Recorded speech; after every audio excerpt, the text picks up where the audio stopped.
Hello there and welcome to another Coffee with Colin, and thank you for joining me. This week I want to talk to you about a phrase I heard when I attended a breakfast briefing recently, and it was hosted by our Taoiseach, Prime Minister of Ireland, Leo Varadkar. And I find Leo a very interesting character. I like him.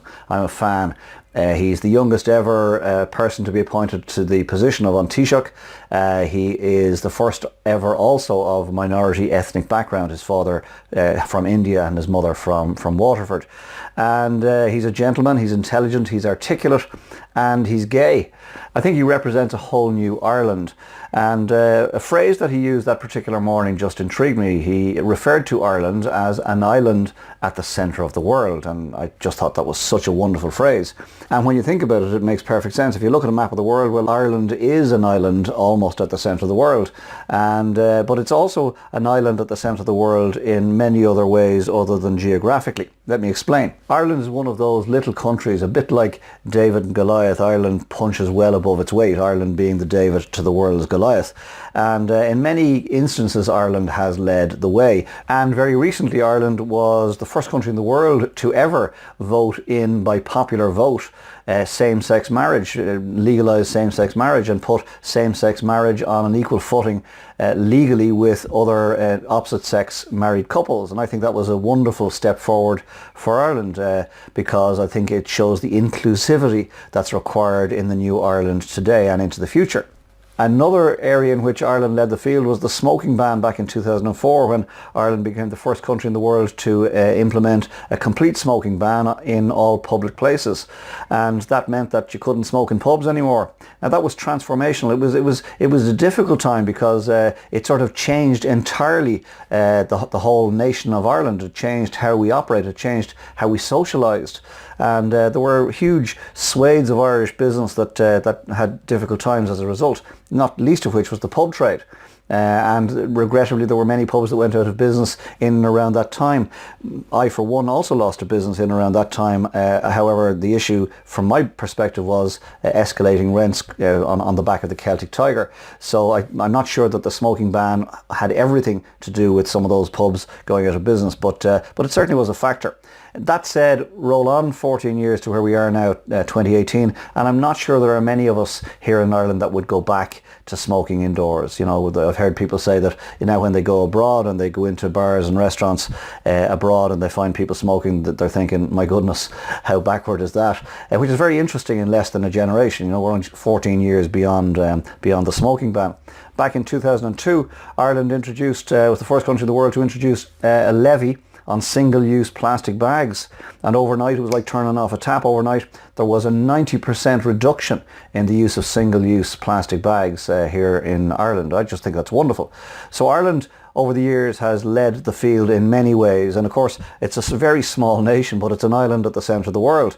A very small nation with only 6 million of a population as I record this, but there are 80 million people out there globally that claim Irish descent, which is just fantastic. So Ireland has this wonderful opportunity to affect the world, to affect the planet that we live on. Leo Varadkar also mentioned in that breakfast briefing that by 2040 we expect the island of Ireland to go back to a population of 8 million people. That's the first time in 200 years. It's taken us 200 years, 2 centuries to recover from the Great Famine of the 1840s, when 1 million people died and another left the island simply to survive.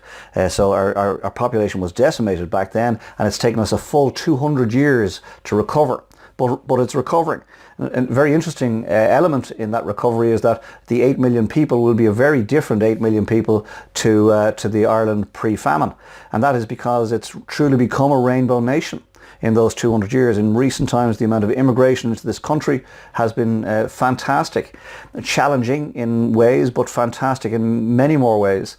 One of my roles as MD of Carambola I get the wonderful opportunity going in and speaking in schools, and I'm often in schools where there are very few Irish faces in the classroom. I'm often in schools when there are 20 and 30 and 40 different nationalities, and sometimes even more mother tongues because of dialect. Quite incredible. Very different Ireland to the Ireland that I grew up in. And you know what? There's no going back. This is the new Ireland. The 8 million population in 2040 is going to be a very different 8 million people. But do you know what? We're all going to be Irish. And Ireland is an island at the centre of the world. And the question is, what are we going to do with that? That's a privileged place to be. There are two other significant events coming down the track at us in very short succession. The first one is the repeal of the 8th Amendment when Ireland goes to the polls on the 25th of May to decide whether or not we as a nation want to repeal our 8th Amendment. And it's quite an emotive topic. I won't get into it here. But that's a significant day for Ireland that's coming to us very soon. Beyond that, then we've got Brexit. We've got 30th of March 2019 when Brexit should be enacted. And when that happens, Ireland becomes the only English-speaking country in Europe. Quite incredible. It's going to be a challenge for us in lots of ways because, the UK, as somebody said, our largest offshore island, as that dynamic changes and borders get reenacted and all going well, please God, there won't be a hard border between ourselves and our brothers and sisters in the north of the island. But it is an opportunity for us as well as a challenge because we've got to adapt and reimagine ourselves for us to survive and thrive. But that's what Ireland does. That's the wonderful resilience that Ireland has shown over the decades and over the centuries, an ability to take change and adapt to it and rise above it and use it as a stepping stone for the future. So Brexit, I think, is going to be a wonderful opportunity. Ireland will become an island at the centre of the world. It'll become the only English-speaking country in Europe. Wonderful opportunity for Ireland Inc.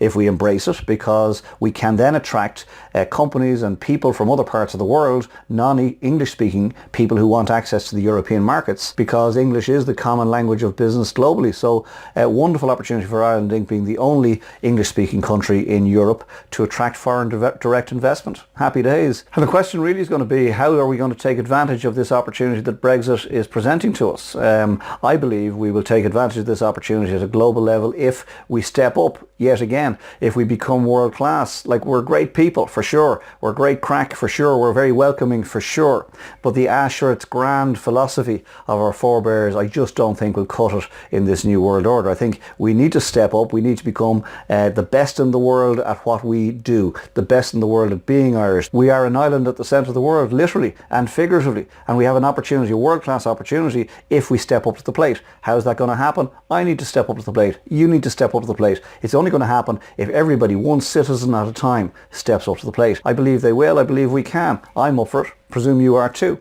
I'm going to finish with a Marianne Williamson quote, if I may. And this quote is often attributed wrongly to Nelson Mandela, but you might recognise it. But I think it's appropriate to finish on this, if I may. So Marianne Williamson says, "Our deepest fear is not that we are inadequate. Our deepest fear is that we are powerful beyond measure. It is our light, not our darkness, that most frightens us. We ask ourselves, who am I to be brilliant, gorgeous, talented, fabulous? Actually, who are you not to be? You're a child of God. Your playing small does not serve the world. There is nothing enlightened about shrinking so that other people won't feel insecure around you. We are all meant to shine as children do. We were born to make manifest the glory of God that is within us. It's not just in some of us, it's in everyone. And as we let our own light shine, we unconsciously give other people permission to do the same. As we are liberated from our own fear, our presence automatically liberates others." I think that that's as true of Ireland Inc., of the island at the centre of the world, as it is for you and me. Wish you well. And thank you for joining me for this week's Coffee with Colm. I hope and trust as ever that you got something from it. If you've enjoyed it and you think somebody else would benefit, I'd be delighted if you'd pass the link on. If you've enjoyed it, it's your first time here and you'd like more of this type of stuff, well then please go to the homepage, colmobrien.motivation.com, leave me some details and I'll make sure you get a link like this every week. Most importantly, please consider what's been shared here today and apply it into your thinking for this next week. And then equally as importantly, please come back next week and we share another coffee together and I'll ruminate on some other aspect of life and business. In the meantime, get some good coffee if you can, get some fresh air, get some R&R. If you spend a lot of time alone during the week, I recommend you go meet some people. If you spend a lot of time with people during the week, I recommend you take a little time alone. And then when the time is right, and only when the time is right, get your head back in the game, get organised for the week ahead, get stuck in, make next week count, and I'll see you here this time next week. Sláinte. I love great coffee. Talk to you soon. Bye for now.